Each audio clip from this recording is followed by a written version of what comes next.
Assalamualaikum warahmatullahi wabarakatuh. Alhamdulillahillazi amarona bil ittihadi wal i'tisam bihablillahil matin. Ashhadu an la ilaha illallah wahdahu la syarikalah.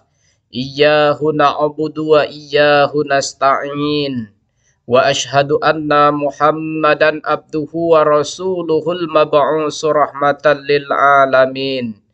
Allahumma salli ala sayyidina Muhammadin wa ala alihi wa ashabihi ajma'in.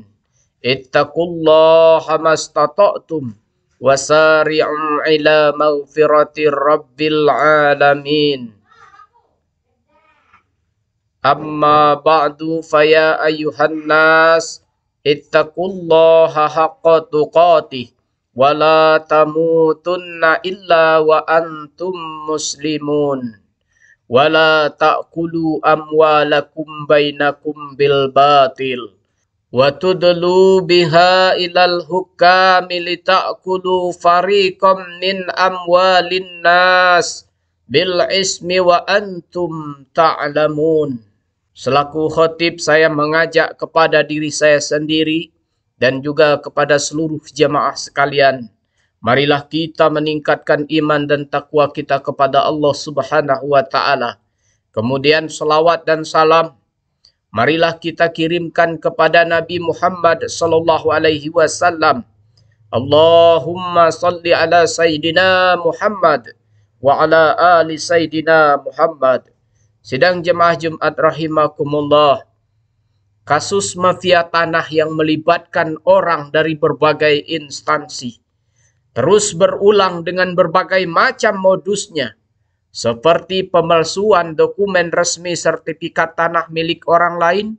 Dengan bekal dokumen palsu tersebut, pelaku melakukan gugatan ke pengadilan hingga memenangkan sidang. Tanah yang bukan haknya pun berpindah ke tangannya. Bagaimana mafia tanah dalam pandangan Islam? Pada dasarnya praktik mafia tanah merupakan bentuk pengambil alihan hak milik orang lain secara ilegal. Perbuatan demikian mendapat larangan keras dari agama. Ada banyak ayat Al-Quran dan hadis yang menyinggungnya. Salah satunya firman Allah Subhanahu wa Ta'ala. Bismillahirrahmanirrahim. Wala ta'kulu amwalakum bainakum bil batil wa tudlu biha ilal hukami li ta'kulu fariqam min amwalin nas bil ismi wa antum ta'lamun. Janganlah kamu makan harta di antara kamu dengan jalan yang batil. Dan janganlah kamu menyuap dengan harta itu kepada para hakim, dengan maksud agar kamu dapat memakan sebagian harta orang lain itu dengan jalan dosa, padahal kamu mengetahui. Quran Surah Al-Baqarah. Ayat ini menjelaskan dengan tegas melarang adanya praktik mengambil hak milik orang lain dengan cara ilegal. Imam Fakhruddin Ar-Razi dalam tafsirnya mengatakan perbuatan demikian mendapat larangan keras dalam Islam. Selain ayat ini di atas, ada banyak firman Allah yang memiliki pesan serupa seperti ayat An-Nisa ayat 29, An-Nisa ayat 10, Al-Baqarah ayat 278, Al-Baqarah ayat 257 dan sebagainya. Ar-Razi Tafsir Al-Kabir. Selain ayat Al-Quran, sejumlah hadis Nabi juga secara tegas mengatakan tindakan mengambil hak orang lain sebagai perbuatan zolim yang sangat tercela. Dalam hadis riwayat Muslim disebutkan bahwa orang yang mengambil hak orang lain secara ilegal akan mendapat kerugian besar di akhirat kelak. Rasulullah Shallallahu Alaihi Wasallam bersabda, "Atadruna manil muflis?" Qalu, "Al-muflisu fina man la dirhamalahu wa la mata'." Faqala, "Innal muflisa min ummati ya'ti yaumal qiyamati bi salati wa siyami wa zakah wa ya'ti wa qad satama haza wa qazafa haza wa akala mala haza wa safaqa dama haza wa daraba haza fayu'ta haza min hasanatihi wa haza min hasanatihi fa in faniyat hasanatuhu qabla ayyuqda ma alaihi ukhiza min khotoyahum waturihat alaihi summa turiha finnar. Tahukah kalian orang-orang yang merugi itu?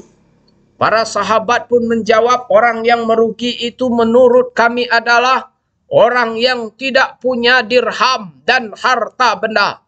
Maka beliau pun bersabda, orang yang merugi dari umatku itu adalah orang-orang yang datang pada hari kiamat membawa solat, puasa, dan zakat. Tetapi ia pernah mencela, menuduh, memakan harta, menumpahkan darah dan memukul seseorang. Maka pahala-pahala ibadahnya diberikan kepada orang yang pernah ia zolimi tersebut. Apabila pahala ibadahnya telah habis, sedangkan masih ada kezoliman yang belum ia bayar, maka dosa-dosa mereka diambil dan ditimpakan kepadanya. Kemudian ia pun dilemparkan ke dalam api neraka. Hadis riwayat Muslim.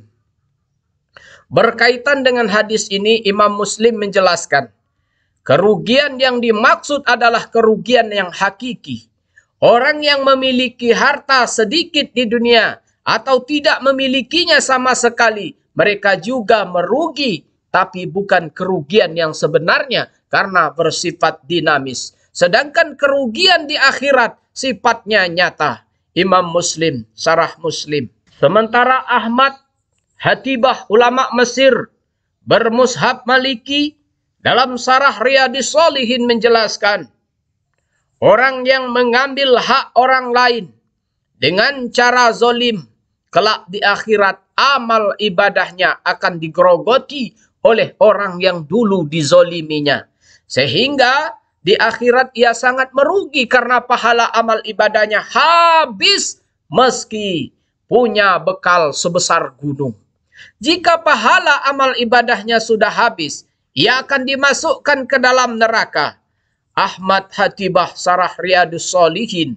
Dalam redaksi yang lebih tegas, Nabi SAW menegaskan bahwa mafia tanah akan mendapat siksa yang sangat pedih di akhirat, yaitu diimpit 7 lapis bumi.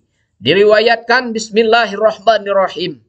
An Abi Hurairah qala Rasulullah SAW, la ya'khuzu ahadun sibron minal ardi bighairi haqqihi illa tawaqahullah. La ya'khuzu ahadun sibron minal ardi bighairi haqqihi illa tawaqahullah ila sab'i ardina yaumal qiyamah. Tidaklah salah seorang dari kamu mengambil sejengkal tanah tanpa hak, melainkan Allah akan menghimpitnya dengan 7 lapis bumi pada hari kiamat kelak. Hadis riwayat Muslim. Berkaitan dengan hadis ini, Abdul Abbas Al-Qurtubi menjelaskan, hadis ini merupakan ancaman yang sangat berat bagi mafia tanah. Sebab bagaimanapun tindakan demikian termasuk kategori dosa besar. Baik merampas tanah dengan cara mengkazab, mencuri, ataupun menipu. Sedikit ataupun banyak sama saja. Abul Abbas Al-Qurtubi Al-Mubhin lima ashkala min talkhisi kitabi Muslim.